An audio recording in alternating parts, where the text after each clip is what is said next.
Hello, Blake Rudis here with F64 Academy, and thank you so much for signing up for this Workflow Essentials course that we're going to be doing together. It's a 3-day course. It's going to be everything you need to know to set the baseline for making a killer workflow in Photoshop. I've been a Photoshop and photography educator for a little over 10 years at this point, and this is the thing that I've devoted my entire career to.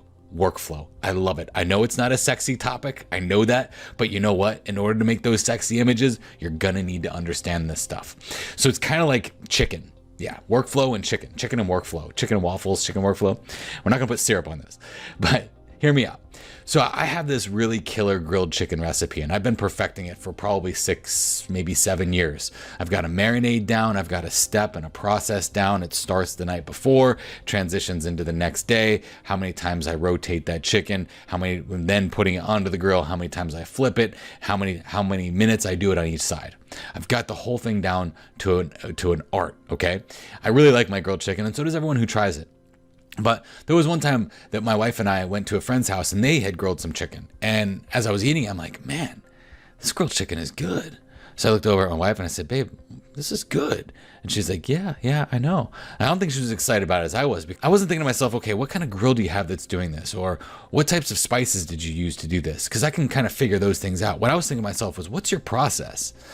Do you marinate your chicken? Do you not marinate your chicken? Do you rub your chicken? What is it that you're doing that's making your chicken this good? That's what I'm thinking to myself.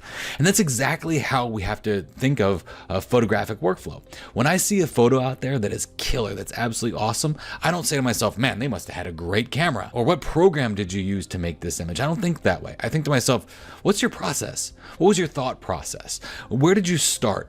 How did you finish this? What steps did you take to go from point A to point B? I don't care what gear you're using. You don't even have to tell me what types of filters you're using. Just what's your thought process? What's the thing that's happening to get you from point A to point B? Because ultimately, that is going to be the thing that is better than knowing what gear they're using or what object they're using or what vehicle they're using to get that image. It's not about the vehicle, it's about the process. So I'm here to help you develop a workflow process. And I want to make sure that you really understand this. That's why it's a 3-day thing. Just real quick, I was teaching a basics intro to Photoshop course once, and this gentleman comes up to me afterwards and he goes, I've been in Photoshop for 12 years. And I'm thinking, what's the next thing he's going to say? And he goes, and that was some of the most helpful information that I've ever received. I never thought that by even thinking about what layer types there were in Photoshop, that I was going to get better with my workflow. But now that you've introduced me to these things, I'm going to be thinking about them. And I guarantee that what I've been doing for the last 12 years is going to get better. And that's awesome. Someone that's been working in it for 12 years. Now I've devoted, as I said, 10 years of my life to building a better workflow in Photoshop. And that's even before I knew that I needed a workflow. So really, I've been working on this stuff for about 15 years, 5 years before I even knew I needed it. So let's go ahead and get started with lesson 1.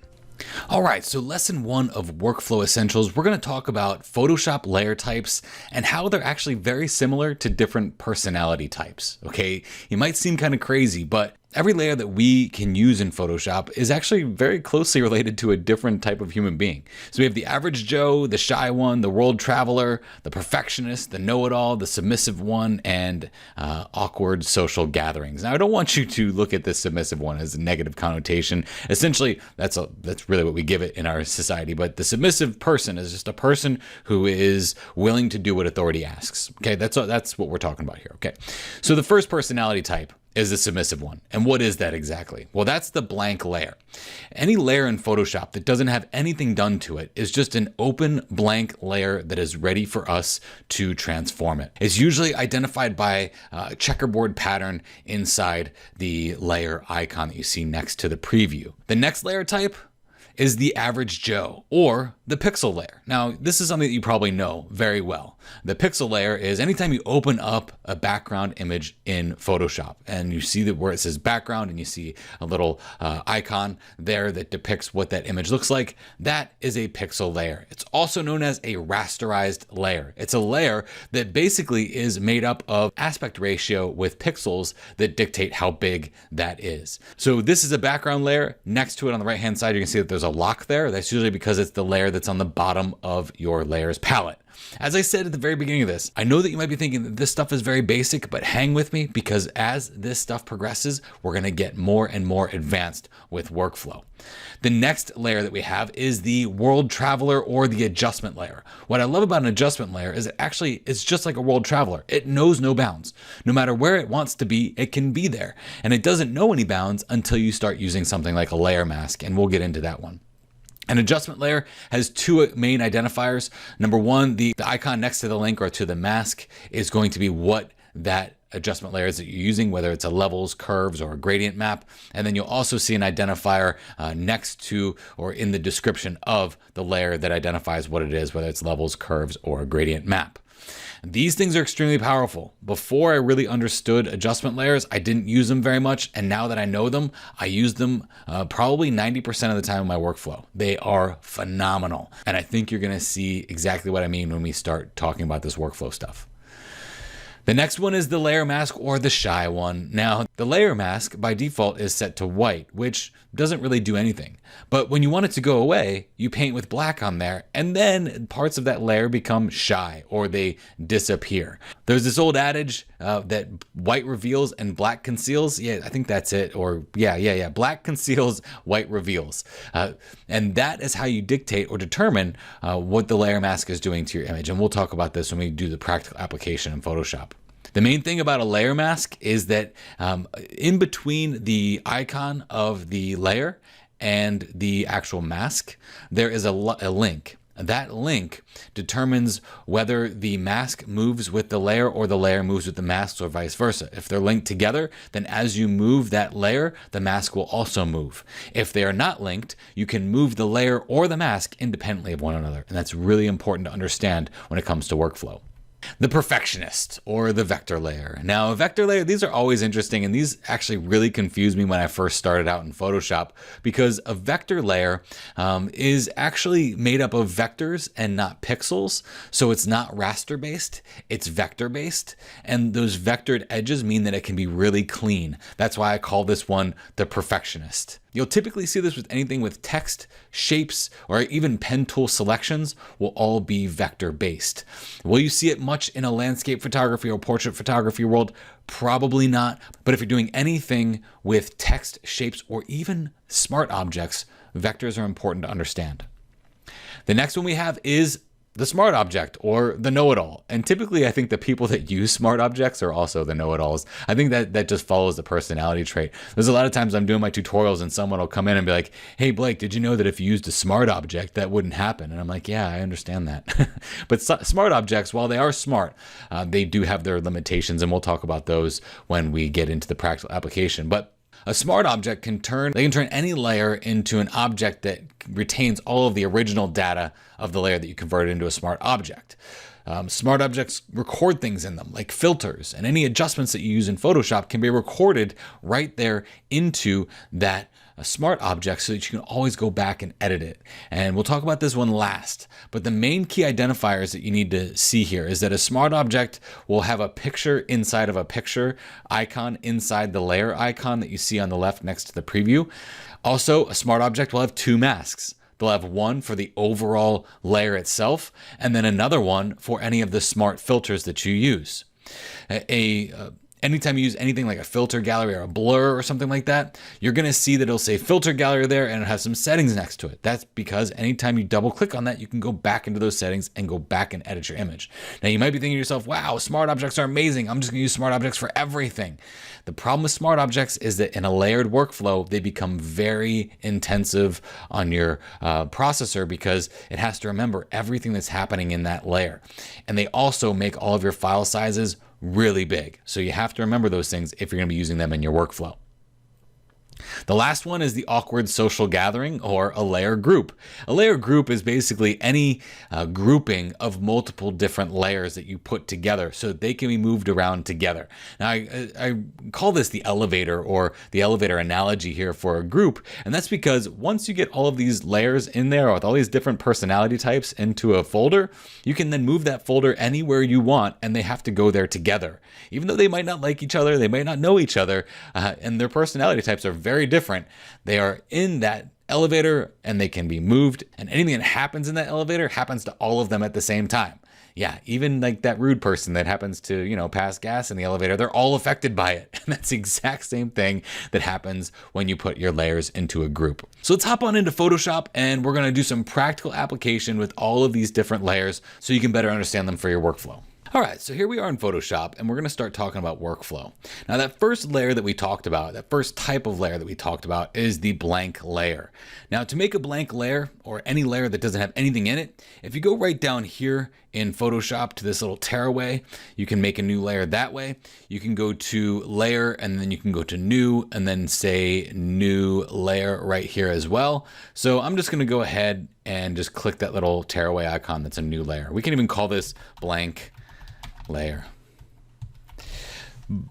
By itself, it's doing nothing right now. There is nothing happening in this layer that's doing anything for us. And we know that by the checkerboard pattern that it's a blank layer, meaning it's transparent. It doesn't have anything going on inside of it until we tell something to go inside of it. So if I press B for my brush tool, and then I brush with black right there, now we have a blank layer that has something in it. It's just a splash of black.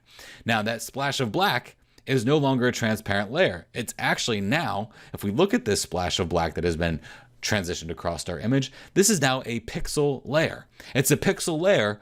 Those black areas are now pixels that occupy the space of this layer. With the checkerboard pattern behind it, that's telling us that everything that's in that checkerboard pattern is transparent. Okay, so that's the key thing to think about here when it comes to a blank layer, is that until you do something with it or until you put something in it, it has nothing going on with it. Okay, so I'm gonna go ahead and delete that blank layer. The next one we have, which we've already kind of talked about, was the pixel layer. The pixel layer, anytime you put something into a blank layer with a brush, that now becomes a pixel layer because we have pixels that are occupying a layer.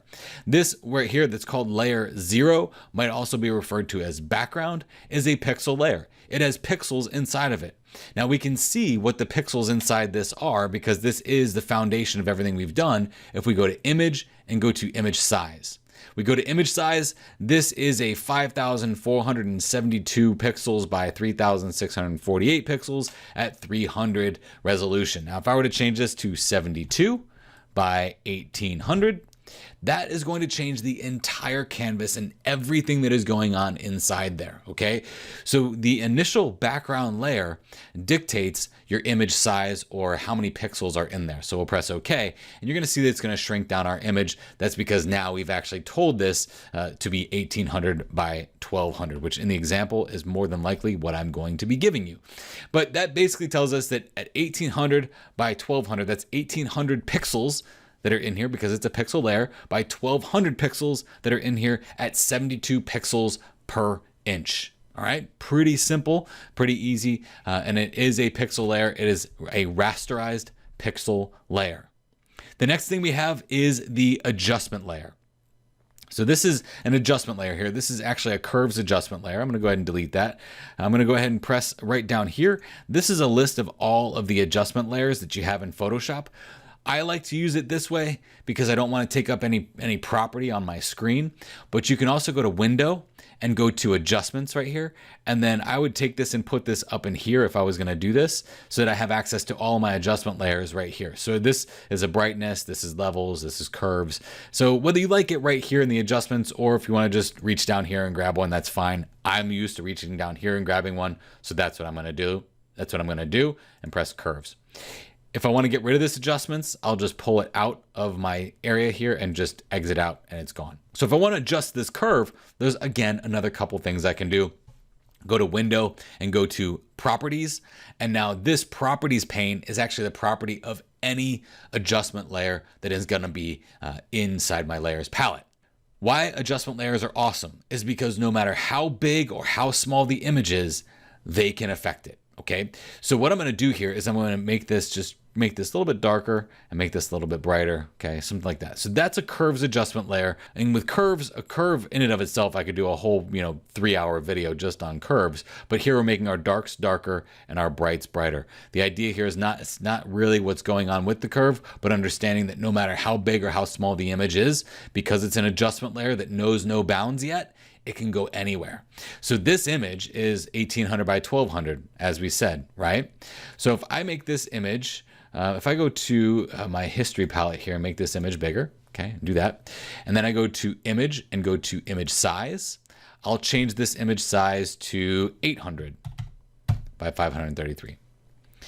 So now that this image is smaller, this curves adjustment layer is still affecting all of the pixels in it. Okay, and it's doing that because it knows no bounds. No matter how big or how small this canvas is, that curves adjustment layer is going to affect it. That is until we start incorporating things like layer masks. Okay, and a layer mask is typically the thing that people run and hide and are afraid of, but they're really simple. So this layer that I have here, and we'll turn the preview on this, is actually just a pixel layer filled with purple. So what I'm going to do with this is I'm going to make a mask on it. And right down here, there's a button, and that's your make a mask button. So if you don't have a mask on something, this already has a mask on it. That's what that is. We'll click on this layer and we'll make a mask. Now with that mask, if I press B for my brush tool, and then I default my colors by pressing D, and then I switch to black and then paint on here, it is going to take away anything in this purple area without deleting any of the purple stuff. So some people say, well, I would just come in here and I'd use the eraser tool. And I'm like, no, I don't even know what the eraser is. I've never used an eraser tool. I have no idea what you're talking about. Instead, what we're going to do is we're going to click on this mask and we're going to brush with black. And that will start to reveal anything that's underneath that mask. Now notice that the purple has not changed. The purple remains the same. It's still purple there. Nothing has changed with that purple. The only thing that we've done here, we've told this portion of the color purple to go away by painting with black, because black conceals and white reveals. And you might be thinking to yourself, well, you're not revealing anything here. You're right. Well, what they mean by that is that if this mask is all white, it's going to reveal everything that is contained within this layer. If you paint black on there, it's going to conceal the things that are happening from this layer. So we're concealing the purple in anywhere that we draw with this black. Basically, the way I think about it is if I want to take something away from this layer and do it temporarily, I'm going to do it with a mask. I'm taking away from this layer by painting with black on there to start pulling that stuff off of there. Okay, so that's the idea behind layer masks. Just think to yourself, anytime you see a layer mask and you want to take away something from an image, you're just going to go ahead and click on that mask and paint with black. For this curves example, this is perfect. We'll go into the properties. I want to make this really dark, and I want to just go ahead and delete that little thing that I have there, because look at how much detail is actually in those clouds back there. There's quite a bit of detail back there. But look at the problem. It makes everything down here dark as well. So how do we fix that? Well, we'll click on this mask of this adjustment layer and we'll brush with black on there, and look at that. Okay. Now we can even brush with black, a big brush with black on the outside here and maybe on the outside here, so that now that curves adjustment layer is, what is it affecting? It's only affecting this portion right here. Basically this portion right here. And how do I know that? If I press Alt or Option and click on a mask, I can see exactly what it's covering up and exactly what is allowing that curve to affect. Anything in white is where the curve is going to take effect. Anything black is where that curve is not going to take effect on my image. The next layer that we had was a vector layer. So a vector layer, this is a good example to look at for vector layers. Now a vector layer is anything that is made from either a shape or text, correct? So if we look at these layers, this is a text layer, so it's vector based. This is a shape layer, so it's vector based. These are neither vector nor shape, and I can tell by their identifier. So even though I have text here and I have a shape here, these are rasterized. And I know that because I don't have the identifiers on them that tell me that they're either a text or a shape. That's the key thing here. So one thing that you need to know when it comes to this stuff is we have to look at the edges. So if we look at the edges of these things, so let's just start with this example that says I love Photoshop, okay? So I'm going to turn off the rasterized one. If I have a vector and I press Command or Control T, that is going to allow me to make something smaller. Okay, so I'll just grab it from the corner, make that small. Then I'll turn this rasterized layer on. I'll press Command or Control T, and a rasterized layer is now anything made up of pixels. Okay, so that's a big thing. This is a rasterized layer, so it's made up of pixels. So I'll make this smaller, okay? And then I'll press Enter on that. So now, if I want to make them bigger, if I'm like, oh man, I made them too small, let me make them bigger. Let me make them bigger again. I'll press Command or Control T on this rasterized one, and I'll make it bigger. And when I do that, look at it, it's like, oh man, why did that look like crap? Well, let's go to this text one and press Command or Control T, and then I'll make this one bigger. And it's like, why is that one still perfect? Well, the difference between the two of these is that when you have a raster layer and you tell it to get smaller, you're now compressing all of those pixels. All those pixels are now being compressed into a very small shape. And then if you're saying, hey, I need you guys to be bigger, it's going to do this thing called interpolation, where you're telling pixels to get bigger. So what do they do when they get bigger? They interpolate, or they get fuzzy. A vector-based layer will not do that ever, because it's made up of vectors. It hasn't been rasterized yet. So it's like the difference between a cookie dough and cookie.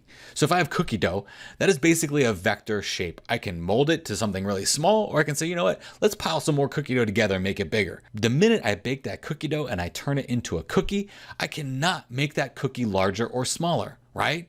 It's the same concept here. The same concept is happening when it comes to rasterized shapes and vector-based shapes. The cookie dough is a vector. It hasn't been baked yet. A rasterized layer has been baked and therefore cannot go back to its original form, but a vector layer can. These are really important things to understand when it comes to smart objects, which we'll talk about that in a second.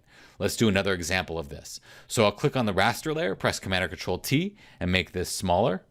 Make that really small like that. And then I'll click on this shape, press Command or Control T, which is a free transform, and I'll make this shape smaller down to about that. So now we've got these things that are smaller than what looks like a QR code on the back of a food bag or something. So now I'm going to go to the rasterized layer, press Command or Control T to make it bigger. I compressed it, so I baked that cookie, right? And now after baking the cookie, I want the cookie to get bigger. Well, the only thing I can do with that is to break it apart and try to make it look bigger, and that's exactly what happens with interpolation. But if I go to shape number 1 here, press Command or Control T and make this bigger, ta-da, perfect, because it's a vector-based shape. How do you make a vector-based shape? Well, over here, we have a shape tool, and it might not be here. You might have to actually go in and edit your toolbar, and in here you'll find the shape tool. But the shape tool, when you make a shape, like a rectangle shape or something like this, and we do something like that, boom, that is now a vector-based shape. It's not a rasterized shape. And I know that, why? Because of the identifier. I also know that because if I ever need to make this shape bigger or a different size, I can press Command or Control T, I can move it around, and it doesn't lose any of the quality. It gets bigger without having any interpolation or destruction. So why would you even need to know that when it comes to Photoshop, especially landscape photographers? Well, here's why. Let's go back over to this example. I'm going to do something here. I'm going to make a duplicate layer of this. I'm going to press Command or Control J, make a duplicate layer of this. Now this layer that we're going to talk about is the smart object. So if I right click on here and I say convert to smart object, and what happens with the smart object is it's retaining all of the original data from this original layer. So watch this. We'll go to filter, we'll go to blur, and we'll go to Gaussian blur. I'm going to blur the junk out of this by like 150 pixels, okay? And press OK. So now it's automatically created a smart filter here, and it shows me a Gaussian blur there. Let me turn this off. Let me go over to this layer, go to filter, and I'll just redo my Gaussian blur. Notice that when we do that, we lose the data in the image. It's gone. We don't retain any original data in the image. If we go back up to this one, okay, and I were to turn off the Gaussian blur, look at that, we get it back. What I can also do with that is I can double click this Gaussian blur, and I can reduce the Gaussian blur on there, okay? I can do that, I can press OK. I can also double click on the settings here, and I can make the opacity of this Gaussian blur less, of just the Gaussian blur. Look at that. Pretty cool how that works, isn't it? So essentially what a smart object does is it records all of that data in there. Another really cool thing is that I can have a layer mask on this layer by making a layer mask here. And if I were to brush with black on that layer mask, I lose everything, right? So I'm going to press Command or Control Z to undo that. If I click on this smart object, I can make my brush with black, and look at that. I'm now only telling the Gaussian blur of this smart object to disappear, and it gives me kind of this bokeh, kind of glowing, kind of radiating, blurry type of effect on the outside. That's one really cool way that we can use smart objects. Another really cool way that we can use smart objects is I'll go back to where I was here in my history and go back to just where I duplicated that setting, is let's turn this into a smart object again. Convert to smart object, okay? Now, what I'm gonna do here is I'm gonna press Command or Control T. I'm gonna make this layer much smaller. Go down to here, okay? I'm gonna do that to this layer too. Press Command or Control T, make this layer smaller, and then I'll press Enter, okay? I've committed to it. So now I say, oh man, I committed to that. Now I need to make that layer bigger. Well, on that background layer, I'll press Command or Control T, and I'll make it bigger. What's gonna happen? Interpolation, right? because we're working with pixels. We told the pixels to get small. We compressed them. And now we're telling those pixels, hey, dude, I need you to get bigger again. And it doesn't work out. It doesn't work out at all. So if I click on this layer though, and I press Command or Control T, and I make it bigger, look what happens. Why is that? Well, as we discussed in those slides before this, a smart object retains all the original data to include all the original pixel data. So a smart object is really smart in that it records all those pixel dimensions in there, and it allows it to get larger and smaller until you right click it and say rasterize layer.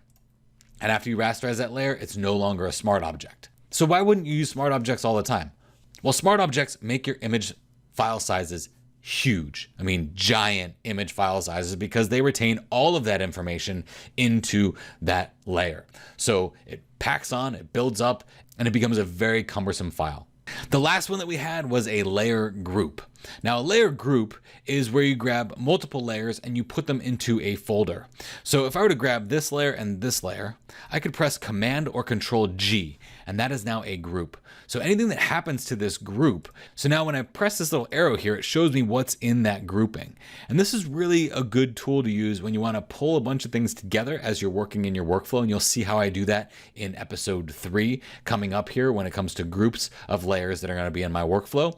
But this puts all of them together, and you can even put a mask on here so that these layers now as a group can be masked separately from their individual layers that we have here. So essentially we get 2 masks because we have the mask for the layer and we also have the mask for the group. Now, when these things are combined like this, you can move all of these layers as a group together, which is a really effective tool if you are doing a composite and you want multiple things to be moved all at once together.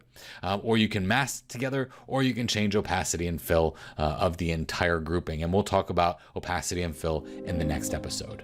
All right, so I know that might have been very basic for some people, but this is Workflow Essentials. We're starting from the ground and we're building our way back up. And really, what I wanted you to gather from this is that there are many different types of layers in Photoshop. Ultimately, people think, oh, you open Photoshop, you understand layers, right? And the big question I get is, Blake, I'd really love to understand layers better. Well, you can't understand how layers interact with one another until you understand what all of the layers are and what all those layers can do. And then you can better use them in your workflow. In the next episode, we're going to talk about all the different systems that are included into one individual layer. Now, every layer is made up of different systems that make that layer work. Very much like our bodies are made up of different systems that allow our bodies to function like they do. And this is a really eye-opening thing that I think you're really going to enjoy. So stick around for episode 2 because it's coming at you soon.